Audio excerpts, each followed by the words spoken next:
Okay. Good evening, everybody. I'm going to call this meeting to order. Please stand for the Pledge of Allegiance and we'll stay standing for a moment of silence, please. I pledge allegiance to the flag of the United States of America and to the republic for which it stands, one nation, under God, indivisible, with liberty and justice for all. And if we'll please all remain standing, and we'd like to make sure that we think of President Trump during this time, and also the victims out in Butler County. Also our first responders, in the particular, the first responders who protected those folks out at that rally.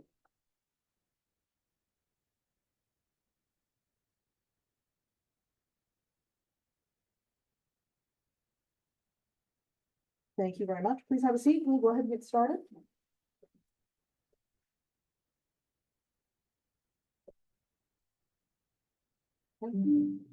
Okay, so as we start this evening, the Zoom public is asked to remain muted during the meeting, and they will be given a second opportunity to comment or question. The people in the room present will be given first opportunity to comment after the board has their comments. And if anybody on the Zoom room wants to participate, they have to raise their hand icon, please. This meeting is being recorded via Zoom, and the recording will be uploaded later to the Township's YouTube channel for viewing. And there was an executive session this evening to discuss personnel and legal matters this evening before this meeting.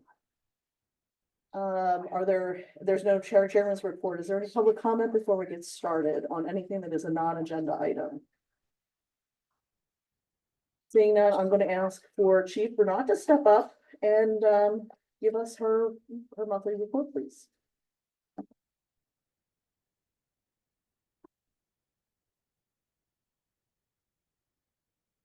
Good evening. How are you tonight? Good. Are you cool or are you hot? It's been a warm one. It has. Thanks for coming. Always happy to be here. I'd like to begin this evening with the statistical report. For June, in the two townships, there was a total of 2,148 calls for service. Of that 2,148, 1,188 were associated with East Goshen. Year-to-date calls for service, 13,052. When we look at comparisons, comparing June of 2024 to June of 2019, 120.5% increase. When you compare June of this year to June of last year, it's 10.72%. When proactive calls and actions are taken out of the equation, it appears that the increase in numbers is still present, but at a much lower percentage. I'd like to highlight some of the community interaction and police investigations that have occurred. And we always invite you to go to our Facebook, our Instagram, and also our website, which is Crime Watch. The ice cream social in East Goshen Park was pretty well attended, despite the fact that we had tumultuous weather. Also this month, we had dispatchers from the Chester County Department of Emergency Services come to ride along with their officers to further cement that relationship and enhance it. We are doing a lot of presentations right now in places like Kinder Care. Today we had a tour for St. Max and a few other juvenile. With regard to major incidents, the things I'd like to draw your attention to is the return scam at the Westtown Rite Aid. We're looking for assistance on that, trying to identify the individual. There was an arrest in a stolen firearm case in which an individual's weapon was stolen out of their vehicle. And there was also a rather large case involving stolen checks and then washing and fraudulent use of them out of a business in Westtown, and those were successfully solved. We're also very pleased to announce that 2 of our members were recent graduates of the New Jersey Command and Leadership Academy, which is based on the West Point mindset. It is a very demanding and academically challenging, and I'd like to congratulate Sergeant Armbruster and Detective Waverly for completing that class. With regard to trends in East Goshen, there were 3 trends that I'd like to highlight. Once again, frauds. It was a wide variety, everything ranging from identity theft, PayPal scams, and there was actually a Taylor Swift scam in which somebody was notified that they had done such nice postings on Facebook that they had won a prize. But in order to get the prize, they had to go out and buy gift cards and give the numbers to the person. Unfortunately, in those kinds of scams, we are very seldom able to recover the money. And unfortunately, it was a senior citizen, so it just goes to show you that Taylor Swift has a wide fan base. Thefts, there was a total of 6 thefts. Cash App, if you know what that is, somebody got a hold of somebody else's cell phone and was giving themselves money through Cash App. We had an employee who was stealing funds through doing improper returns, and we had a health aide that was stealing from a resident. 1 arrest was made. There were 3 retail thefts in East Goshen, all from the Giant, and 3 arrests were made in those cases. On a side note, there were 23 calls involving disturbances, domestics, disputes, and related types of incidents. That's a little high, but in the summer, especially when we're having hot weather, it's not that uncommon. With regard to unusual crimes, there were 2 investigations where a subject threatened another person with serious bodily injury. There were no arrests made. And there were 3 weapons investigations, all from the same federal firearms license dealer, and 1 arrest was made in that case. Are there any questions from the board? I have a question, Chief. First of all, I'm happy to hear about the arrests. Always happy to hear that. Are you getting cooperation from the DA's office in prosecuting those? Actually, we're very happy with the district attorney's office. They really do work with the victims to make sure that any plea bargain or any outcome is agreeable to the victim. And generally especially for retail thefts, we find that it isn't your next door neighbor who does it. These tend to be individuals who make a living out of shoplifting. And therefore, it's important that they be prosecuted. The district attorney's office views it that way. Good. The only other thing I would say is we're on target for the Goshen Fair. The operations plan and the threat assessment through the intelligence center was distributed to the police commissioners, and they'll have an opportunity to ask questions.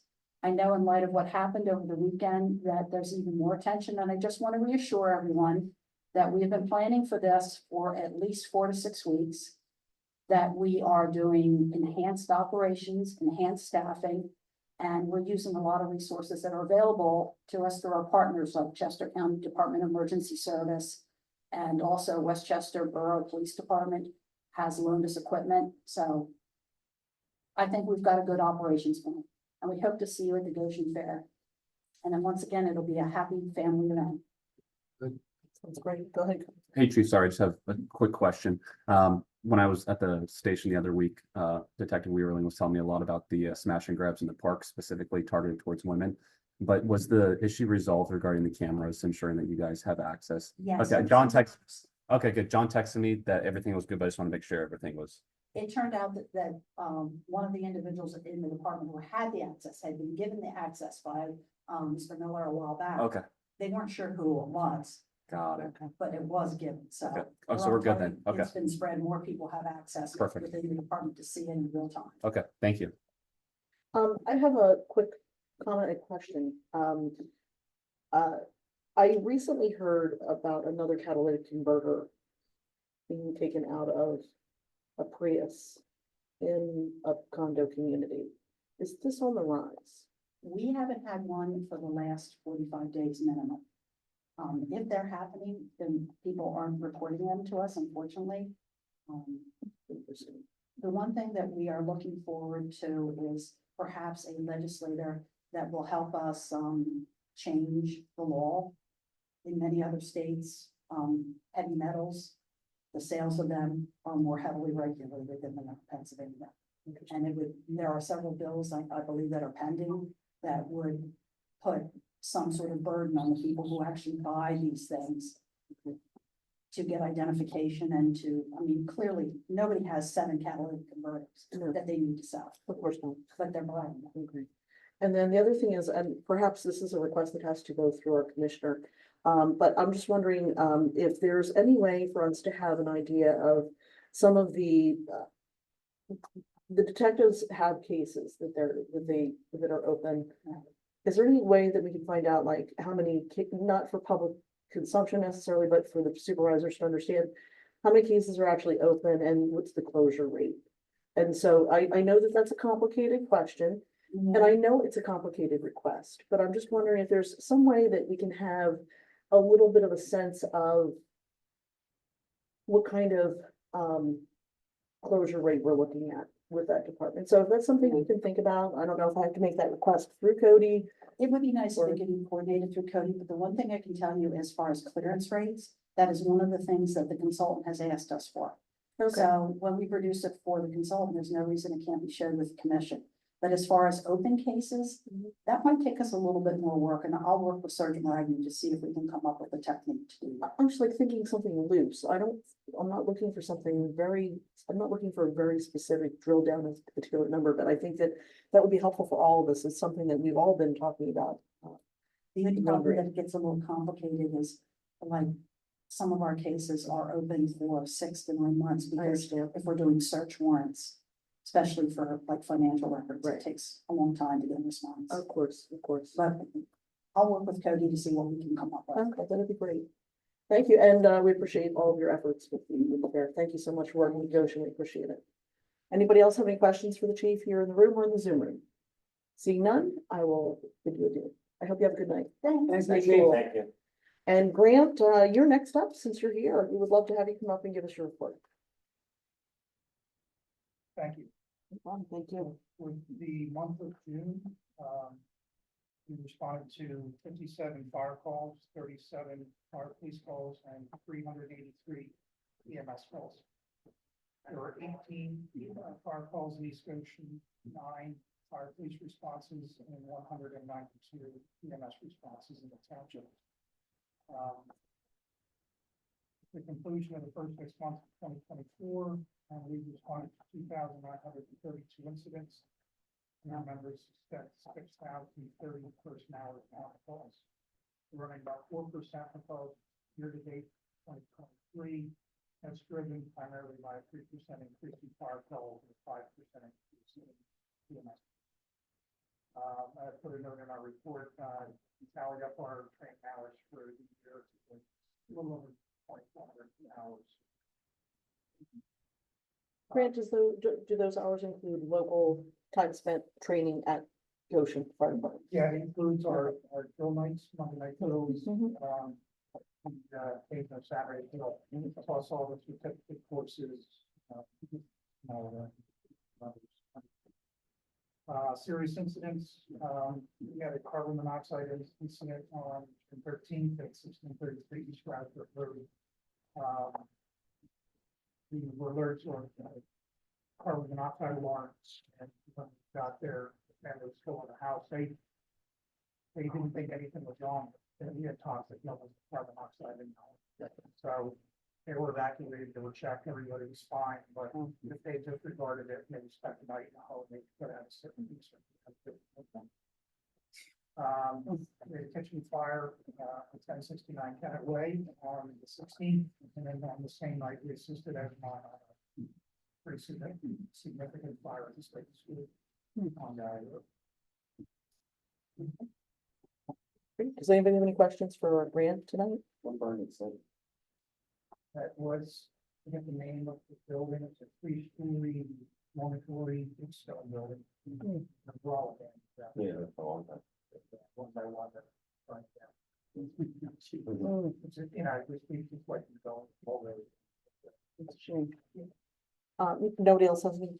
Just one Sure. question, Grant. So looking at the calls by township per month, so for this month, 18 incidents, 173 hours. So the man hours per incident in East Goshen is like 10 hours per incident, but all the other ones are between 1 to 4.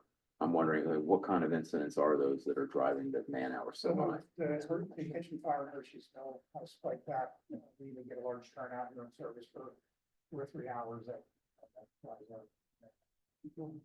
Okay. I can look at probably a couple other calls. It just stuck out to me. And as a layman who lives across the street from the firehouse, it's a big call when there's 20 cars in the parking lot, was flying in, they're ready to go. So that's when you usually know it's a big deal. So God bless him. I just want to reiterate what you said. I said, great working relationship with Bill and planning with the fair. So there's a lot of confidence in that. Thank you so much. That's what we wanted to hear. Thank you, John. Thanks, have a good night. We'll see you next month. All right, Derek, Malvern Fire and Good Fellowship were reported to us. I guess we can read Yep. them if we wanted to. They're there for the board and residents at their leisure. Okay, and there are no public hearings. Dave, are you ready for the financial report? I sure can be. Excellent. As of June 30th, we had to pass through, the general fund had year-to-date revenues of $8,012,833 and expenses of $6,301,087 for a net result of $1,711,747. The general fund balance as of June 30th was $8,129,672. That sounds great. We're gonna hit a stretch of about 3 months where we don't see a lot of revenue from taxes. The budget, year-to-date June revenue finished 2.6%, about $215,000 under budget.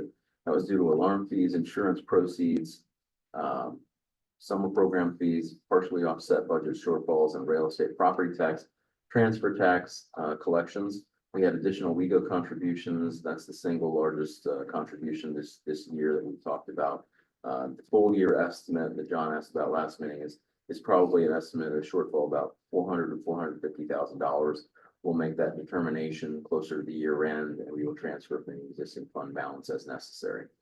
Year-to-date expenses are 1% or $61,000 under budget. So we're doing a good job there.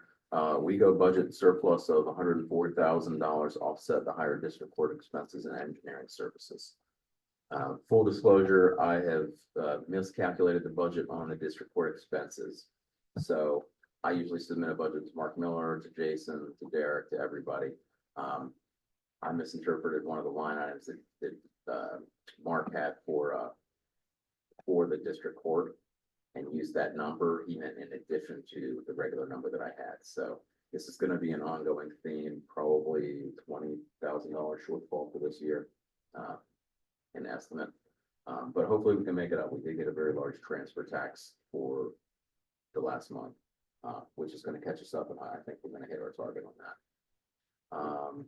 The prior year, we had June revenue is $235,000 higher due to the tax revenues, our summer program signups, insurance claims and dividends, building permits, alarm fees. Expenses are primarily driven by the legal cost increase, a loss of a partner for pay.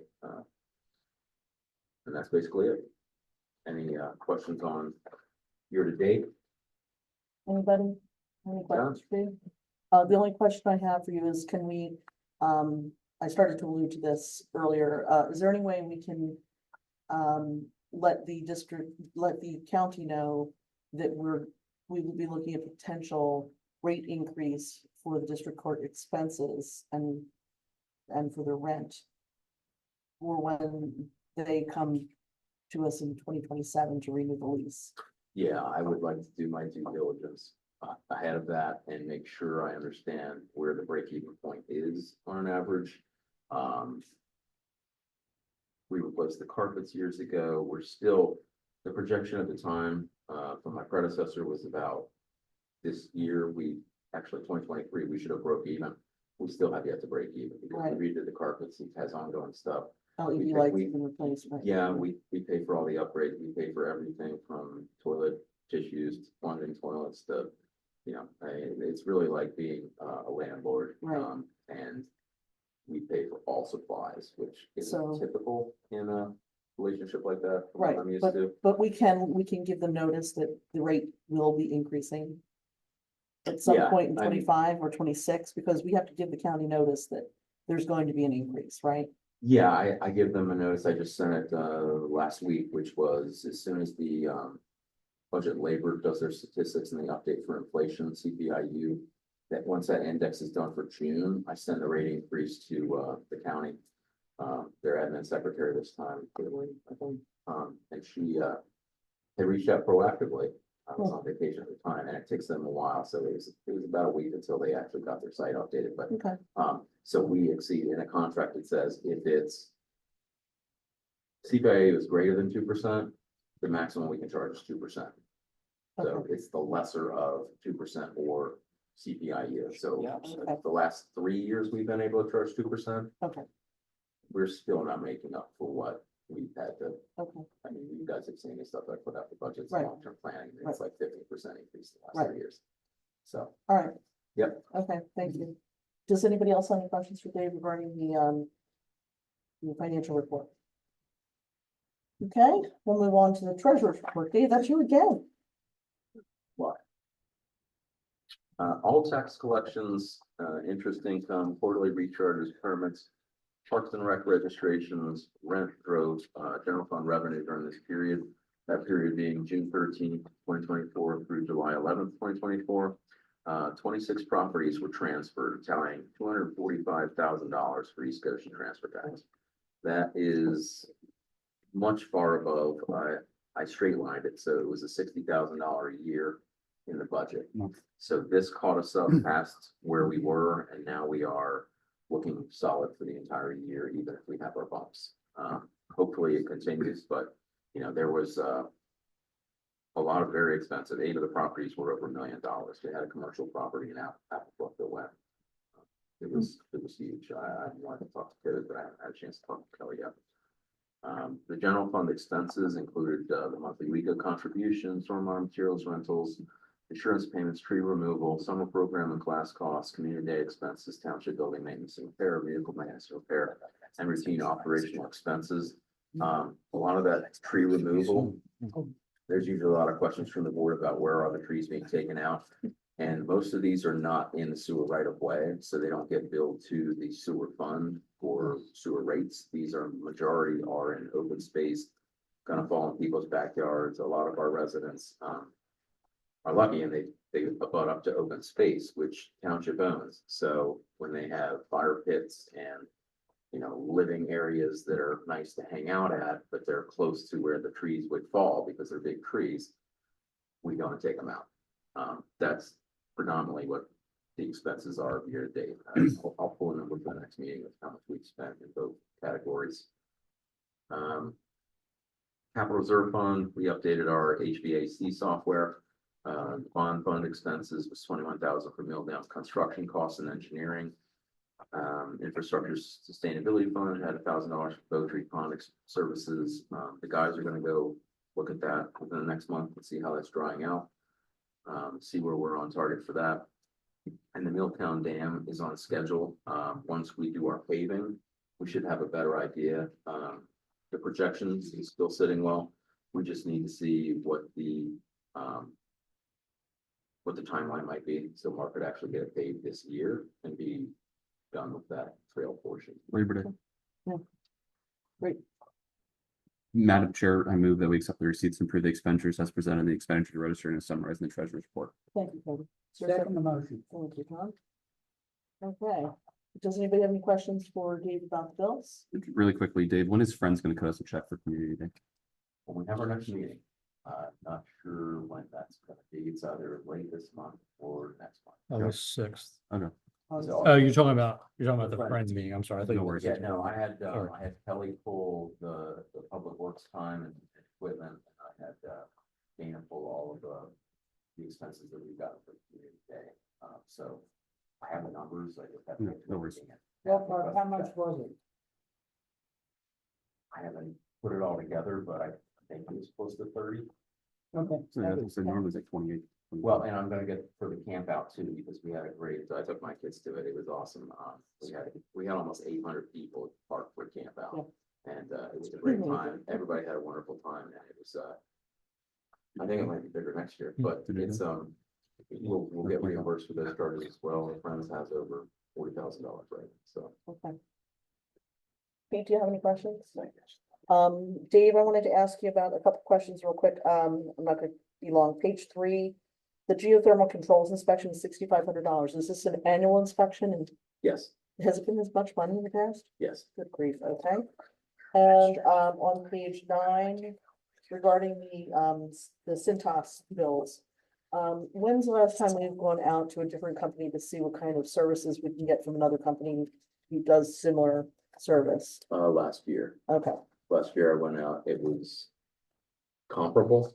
Okay, We know the service level we get with Cintas. right, But the contract expires, let's say at the end of 2025. okay, that's fine. Because we actually, I went with Mark and Kevin went and did an estimate on what they could get just for an annual uniform budget. Right. And then we would wash them here and basically they just have X amount of dollars for the year and we're not gonna pay. It should save us about 50% on the bill. Okay, that's great. And then, the other thing I just wanted to comment was the Peony bill was over $10,000 for services in part of April, May, and part of June.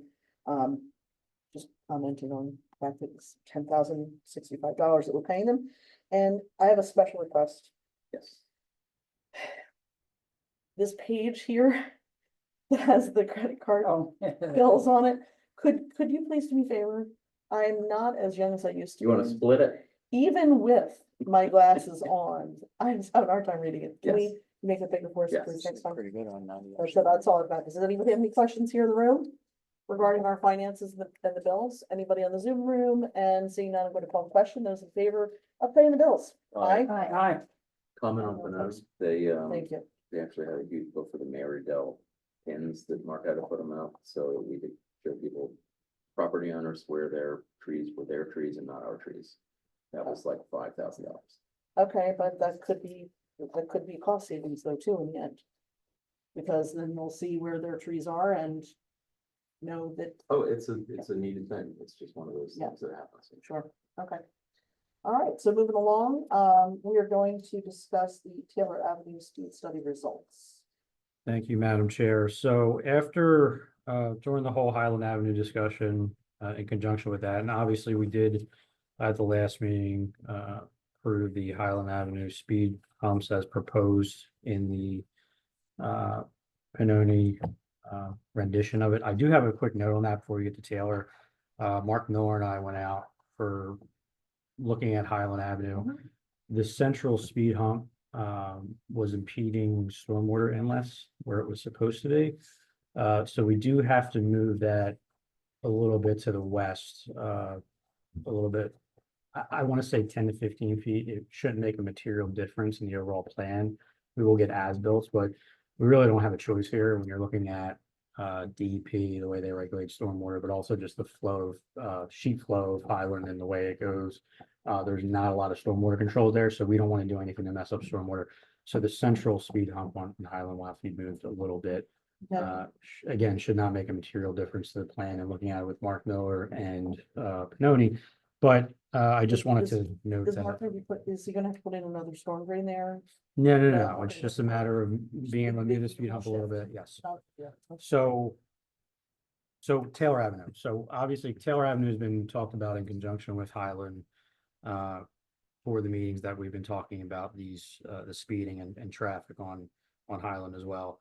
So not wasn't the last meeting, but the board wanted me to go out when we were talking about going out to a ballot in May for Highland. They wanted more information on the speeding and traffic on Taylor because there was some people that were concerned about Taylor Avenue as well. So we did that through Pinoni's sub. You can see the results here that were in the packet. Essentially the 85th percentiles, which we go by to look to see if there's a need or engineers evaluate, was 7 miles over the speed limit was the 85th percentile. So it's kind of in that range of where you look at for maybe adding a speed hump. Michael Schneider said they usually use 8 as a threshold, but obviously 7's close. So this is just basically bringing back the results and saying, if the board would like me to move forward with anything, there was 2 conceptual designs that they put out there as part of the Highland for Taylor Avenue as well. And those are included in the packet. And so it really, it's at the board's pleasure as far as what you want me to do from here. We could take a look at those. We can have a discussion on how you want to proceed with this. I don't want to put words in anybody's mouth of how to proceed, so I'm going to shut up now. Thank you. Okay, so is there anybody who wants to start this discussion on the board? I can be the unpopular person. Okay. I think right now, and go first. I think right now I want to see how the speed bumps on Highland Avenue pave out and work out before putting new speed bumps on Taylor Ave. We do have this data, so if they work out on Highland and they do everything that we want them to do, then I think we can go up for a ballot. And then the 70% like we did last time and let the people vote. That's where I'm at. I did want to note something for another comment that I forgot, and Sure. Cody just reminded me. So, because I think I made a bit, and this was my mistake, but I made a big deal about integrating this into the paving project, and it is a good timing. But it also doesn't need to be done the exact day. In other words, this is sort of on top of the new paving. Right. So the paving could be done and then the speed humps added. So Okay. it doesn't need to all happen in one It day. does not. I just wanted to clarify that because I think I probably misled people because this mentally, that's what I was thinking was that was really a better way to go. So I'm thinking about what Cody said and it makes sense. The concern was with the speed that people were traveling at, using that as a, more or less as a shortcut. If we have 3 humps on, Highland, maybe we don't need one on Taylor. I would like to wait, and see what the 3 humps do and then take another survey, a speed survey of Taylor and see what the result is. Should we set a time frame for when we want to reassess? Microphone. Would we like to set a time frame for when we want to do the assessment as per Cody's suggestion?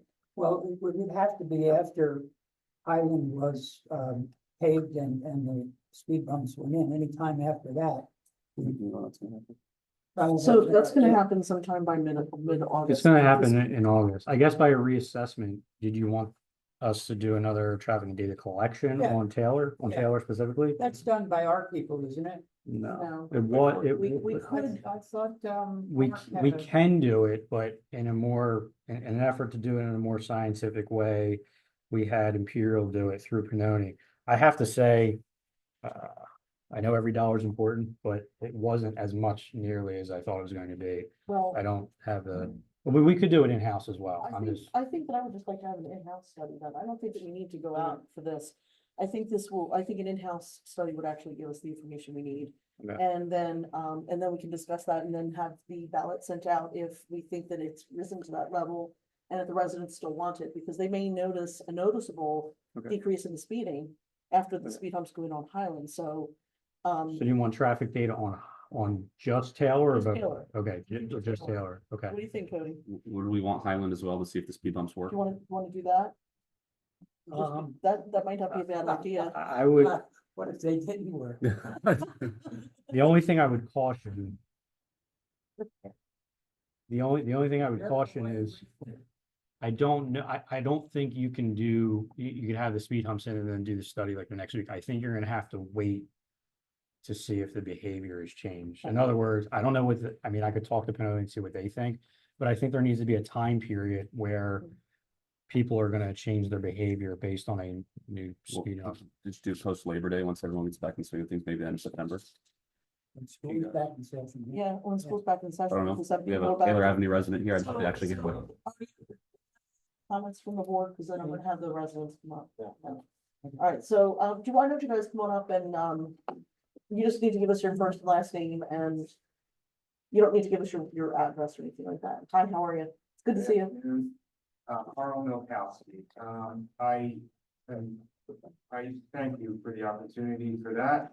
I don't see the point because it's a different stretch of road and the engineer explained it was the reason you have speed bumps every 500 feet was because that gap between speed bump and speed bump is what's, you can't speed up too much. Taylor is different because they stop at the stop sign or they come off Taylor Pike. There's a huge gap where there's stop sign, Taylor Pike. Something needs to interrupt the speed there in the middle. I don't think what happens on Highland Avenue, is gonna affect that. People are still gonna speed up to the exit. But that's fine. We'll take that. I hope nothing happens in the meantime. The other thing I was gonna say is,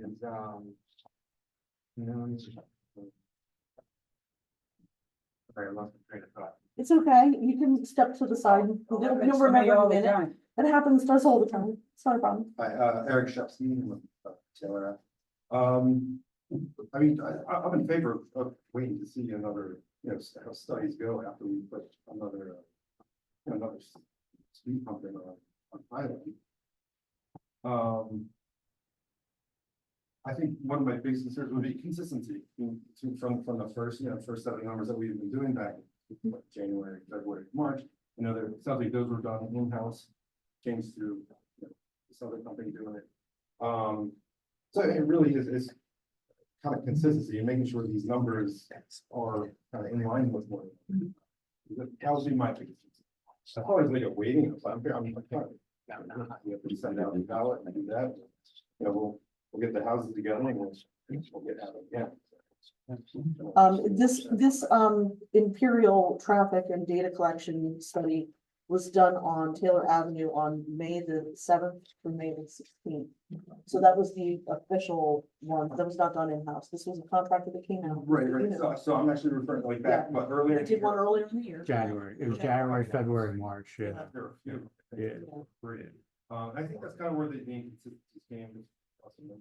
Yeah, I mean, I think if the board wanted to do it in-house, I would just work with Imperial to make sure I get the correct specific spot of where they were. But no, I think it's been fun. Progress. And you saw that it was Highland, and we did separate these from one street to the other street, and so it did take a little bit of time for the process, but they, in the end, they're gonna be 3 speed humps, and so we did listen to the concerns, and we are taking action, so it's not like we're not gonna listen to you and move forward. That's what it shows. One thing I do want to add to it is, when we were kind of canvassing the area, I think early on, that you give us, the options for Taylor, 1 speed hump versus 2 speed hump. We did take that around to the different neighbors on Taylor, and as far as like the design goes, I think we'll go with the 1 speed hump, especially with the placement of where you have that on the design. So if we do get that point, I think that's probably the desirable one, not have this. But yeah, we can take it stride. All right, so I will put a tickler in my calendar and bring this up again. Well, I'll initiate that with Mark, the in-house numbers after Labor Day, and then bring it back up to the board. There's nobody in the Zoom room, it looks like, so there's no No. questions there. Carl, did you remember your questions? Oh, that's fine. The neighbors wanted to, okay. Right. Okay. All right, great. Go ahead, Dave. I had a question, Derek.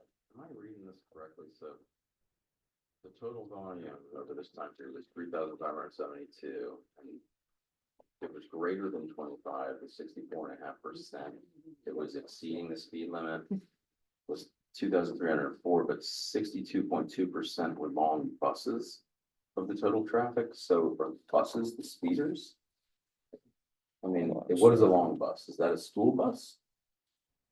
One, Sorry, I'm. Maybe you can get clarification from the I company. mean, this was in May, so there were school buses running or school buses speeding. And if that's the case, then we need to talk Two facts. actual long buses. If that's It'd be a true, lot yes. easier. Yeah. We don't even go down that part of Taylor. So maybe you can I'm get just some wondering clarification from the. I mean, it says 2,000, out of the total 3,572, 2,220 of them were buses. Yes. Yeah, Can you find out from Imperial exactly what they? That's weird. Check it. but I think if you look at it, Dave, it's in between both of them, so I'm wondering if it's supposed to be shifted to the 390. Still not, Maybe you could. there's still. I mean, a lot. it's 2 clarification axle or 2 axle long buses. Fellas? I don't know what that is. Yeah. Go ahead and get clarification and get back to us. Moving along, we'll go ahead to, the estimate for rapid flasher system at Ellis Lane East High School. So, do you want to give us background? Sure, thank you. This is probably a good background too for the 2 board members that started in January. So last year, we were brought to us a couple in various different ways. There was 2 proposals that came to the Board of Supervisors for rapid flasher signals. For anybody that's not familiar, best way I can explain it is if you ever went down to the courthouse in Westchester, those are more advanced software technology. You're supposed to be able to detect pedestrians crossing, so that they can cross safely and everything starts blinking automatically. So these are new safety features for crosswalks, fairly new. So there was a proposal for Paley Pike, on Paley Pike near East Ocean Park. And then there was another one that was proposed for Ellis Lane, which is the East Campus High School, East High School campus. So what the board had decided at the time was that we were going to move forward with the East Goshen Township Park rapid flashers. Those are in, those are installed, those are working. But they wanted to have a more in-depth conversation with the high school and the school district, in particular, the facilities department, because I'll pick a number, but 98 to 99% of the walking traffic on that area right there is for the high school and the pedestrians going back and forth from the high school. I will say right now there are flashers there, but several people that have come to us in the school district do not believe they are effective because they just flash 24/7. So in other words, people think they're ignored because they're flashed so much. So there was interest in getting something that would only flash when people are crossing to make them more hyper aware, make vehicles more hyper aware that, oh, there is pedestrian traffic versus a 24/7, which you're just going to ignore as a vehicle. So I have finally, in March, I think, started up this conversation again with the school district. I really didn't get much farther last year. So we were taking a look at it with Panoni. They did an estimate, and last year the estimate was a lot lower. It was like, I think 50 grand. Now it is 180 for the one thing, $180,000. And the main driver of that is that the PennDOT, we did have a discussion with PennDOT, and they're going to require ADA cutouts for, so basically the entire intersection needs to be redesigned to be compliant with ADA, which has skyrocketed the project. Still waiting to hear back from Westchester Area School District to see at this price point, what is their interest in it, if any. I was not able to get in touch with Wayne Burster last week. He is the head of the facilities for the school district. Right. So there's Fair. nothing, no vote or anything tonight. Let me ask a couple of questions. First of all, where did this come from? So it was last year, we were already planning on the Paley Pike one for the East Goshen Park. We had discussed that as a board. So there were several residents. I think some of them are also West Goshen residents, but it is our intersection. They had contacted us in the school district simultaneously after that incident. I don't know if you remember, but there was an incident, I think maybe Oh, yeah. end Was of the band- 2022. The band was Yeah, there- crossing the street at night, Yeah, and the band parents were out there waving flashlights and whatnot to slow traffic down, but there was a near miss. yeah, apparently somebody was almost hit. So after that point, there was several residents that had contacted us in the school district and had thought that the technology that is currently utilized in the county courthouse area would be effective there. So since we were bringing it up already for the East Goshen Park, I had tied that request into a agenda item last year. And again, the answer, I think at the time for the board, when I was looking at the minutes, is, have a conversation with the school district, see if they're willing to split it 50-50, since it's their, And my understanding is they weren't willing to split it 50-50 at that time. well, I didn't get a yes or You no didn't at get a all. yes or no, okay. Well, first of all, the concern seems to be for the students. Correct. And that's fine, and I'm concerned, but I flash back to another conversation we had with the school district, when we determined that our budget in East Goshen is $10 million, and the school district budget is $296 million. Well, more than 300 this year. Frankly, I think it's up to them to come forward, not for us to spend 180,000. For the folks who are interested, it's $180,000. Most of the money is cutting out for ADA access, cutting the curb and that sort of thing. It's not for the flashers. So as far as I'm concerned, that's up to the school district to at least initiate the project. Okay.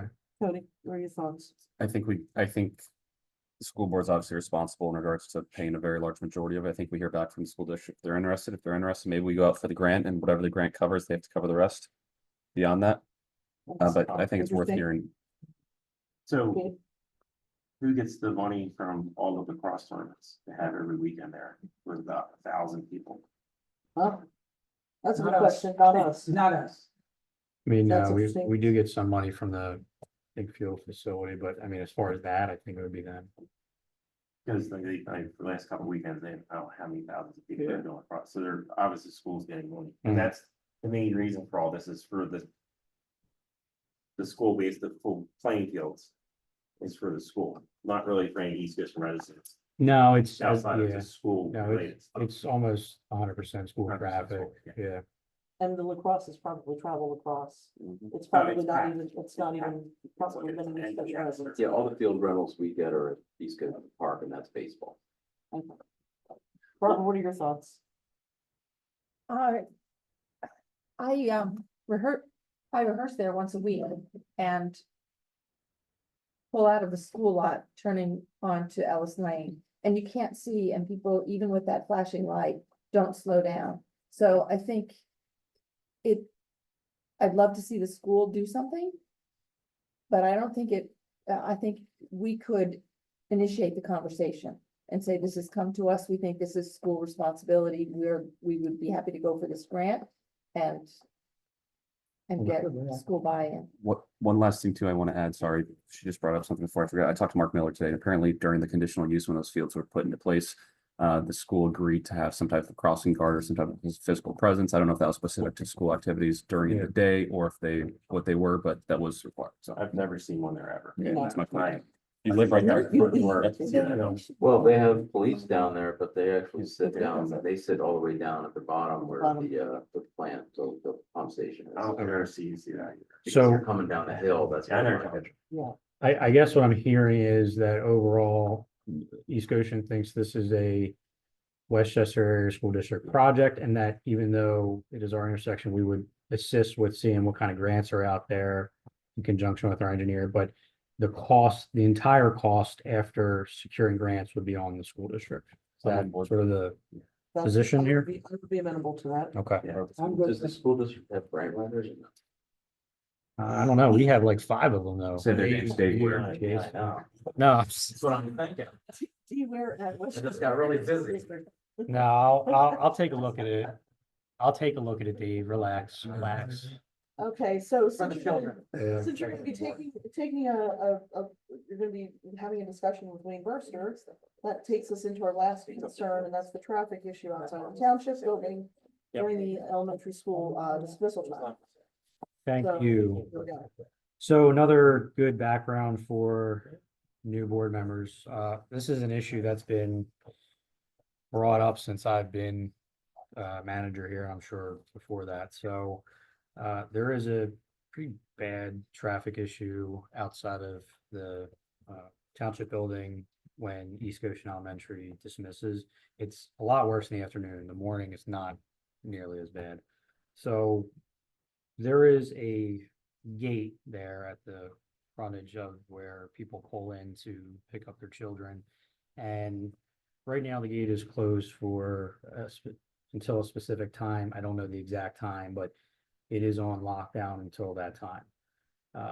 As such, the traffic builds up on Paley Pike and we're just tries to veer off to the side, but with the addition to the Paley Pike Trail, they don't really have anywhere to veer over, so it's sort of traffic right in the middle of Paley There's no Pike. shoulder. There's no shoulder, And people so do use the center Yeah. lane to go straight, and So, some of them are turning into the school. Yep. From the opposite direction, it backs from up. that middle lane. It backs up quite a bit. It's gotten to the point where sometimes it starts backing up like a secondary lane in our parking lot. I've seen that. Have had this conversation back in 2021 and 2022 with the school district. Their position on it at the end of the day was they understand the concerns, but at the end of the day, they're not they would have to shift too many things internally on campus to be able to open that gate safely as far as where children are located on campus in order to make it work to open it earlier. I know how they could do it. They could just make a huge thing that goes all the way down and connects back to 352. There you go. Problem solved. So we need to have a discussion with the school district. So, So yeah, maybe we can so. discuss both of these issues at the same time. Yeah, so I guess that's sort of my request. I mean, does anybody, we can at least have up to 2 members of the board. I would request 1 because we weren't really getting anywhere administratively. So we did have a meeting of the minds back in 2022, I think, maybe 2021. But it did, again, that ended with an email to me saying they really can't do anything about it. And it hasn't gotten any better.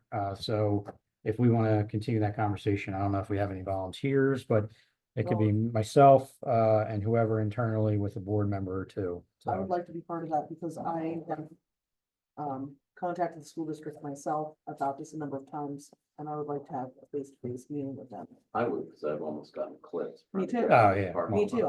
They zip almost through gotten our creamed. parking lot going from Yeah. there all the way to get out the other Mhm. end. We've got, no. we'll sit there on Paoli Pike in the middle, but they leave before the stack happens. And the charter school right across the way, they're trying to come out of there and make a turn and people are already in the middle lane and it's. So insane. when the charter school, Somebody's when gonna the, get when the killed. charter school came in, the township made very clear there were very specific parameters that they had to follow if they wanted to remain in that location. And the main thing was they were not permitted to be on Paoli Pike at the pickup or the drop off. As a resident at the time, with children in that school, I was asked to be the point person to come in and discuss this with the parents and come up with a plan.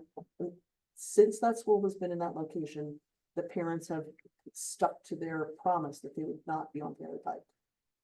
So if one school can do it, so can another. Well, they are doing also a construction project at another elementary school, not in the township, but in the school district, specifically because of traffic. So we can sort of bring that up, bring their ear on that one. And that was initiated by the school district. 'Cause I reached out to them. Yep. Fernhill does the same thing. Yeah. They're all, Like Lincoln and. they're all down the road. Oh, yeah, yeah. Same thing. Paoli Pike is a busy. Yeah. So Michelle wants to do it. If anybody else wants to do it, I can talk offline or. I would volunteer, but I have a tendency to swear when I get really upset with people. And that doesn't really help much. Barbara, I think you should do it. I'm happy to. Would you, okay, great, so let's set something up for I think the head of the August. school board is a woman, maybe you can be gentle with her. There we go, all right, so All right. Barbara and I are gonna be available to you and we'll come up with. Okay. dates. No swearing. All right, no swearing. No, I'm just, thank you. Okay. Eric, I'm out there. Yeah, me too. Standing issues, let's get through this real quick, you just have the Town Grant project update.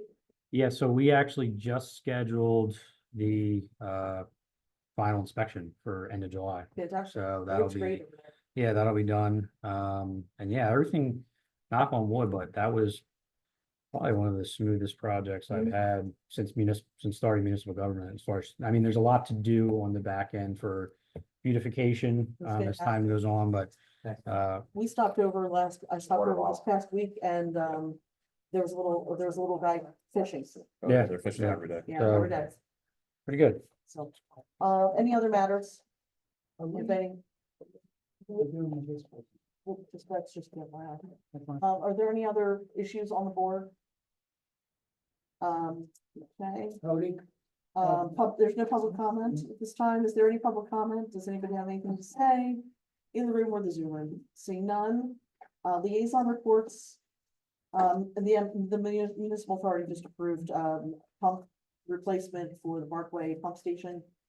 In the amount of approximately $54,000 up to $60,000 to make those repairs and replacements. Yeah, not just the pump. Not just the pump, it's the rails that hold it up. Yeah, it's a rebuild. Any other liaison reports? Be quiet. There's no correspondence, Announced. and Cody, Motion to adjourn. thanks. Second. All right, those in favor? Aye. Aye, thanks for coming, everybody. We're gonna get some nice storms. Good job. Yeah, let's get